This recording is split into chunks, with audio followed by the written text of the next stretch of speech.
રાપર તાલુકાના સૌથી મોટા ગણાતા આડેસર ગ્રામ પંચાયત દ્વારા દુકાન અને પ્લોટની હરાજીના કાર્યમાં અનુસૂચિત જાતિના લોકો સાથે અન્યાય થતો હોવાની માંગ સાથે એક આવેદનપત્ર પાઠવવાનો કાર્યક્રમ યોજવામાં આવ્યો હતો. પાઠવેલ આવેદનપત્રમાં પોતાની માંગ રજૂ કરવામાં આવી હતી. અન્યથા આંદોલન કરવાની પણ ચીમકી આપવામાં આવી છે.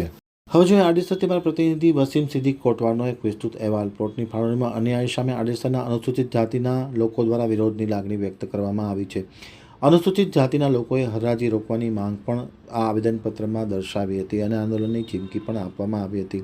રાપર તાલુકાના આડેસર ગામમાં ગ્રામ પંચાયત દ્વારા કરવામાં આવેલ પ્લોટની ફાળવણી પ્રક્રિયામાં અનુસૂચિત જાતિના લોકોને અન્યાય થતો હોવાના ગંભીર આક્ષેપો સાથે આવેદનપત્ર પાઠવવાનો એક કાર્યક્રમ યોજવામાં આવ્યો હતો. આવેદનપત્ર ગ્રામ પંચાયતના તલાટી મંત્રી અને રાપર તાલુકા મામલતદાર તથા જિલ્લા વિકાસ અધિકારીને પાઠવવામાં આવ્યા હતા. ખાસ કરીને જે પ્લોટની ફાળવણી કરવામાં આવી રહી છે, કુલ મળીને 7 દુકાનો અને 103 પ્લોટની ફાળવણી કરવામાં આવી છે, જેમાં અનુસૂચિત જાતિના લોકોને સામે અન્યાય થતો હોય તેવી વાત તેમને કરવામાં આવી હતી અને પ્લોટની સાઇઝ 10 ફૂટ રાખવામાં આવે તેમજ અનુસૂચિત જાતિના પ્લોટ અને દુકાનના નંબર જાહેર કરવામાં આવે તેવી પણ માંગ કરવામાં આવી છે. તાત્કાલિક અસરથી આ કામ નહીં કરવામાં આવે તો ઉગ્ર આંદોલન કરવાની પણ ચીમકી આપવામાં આવી છે.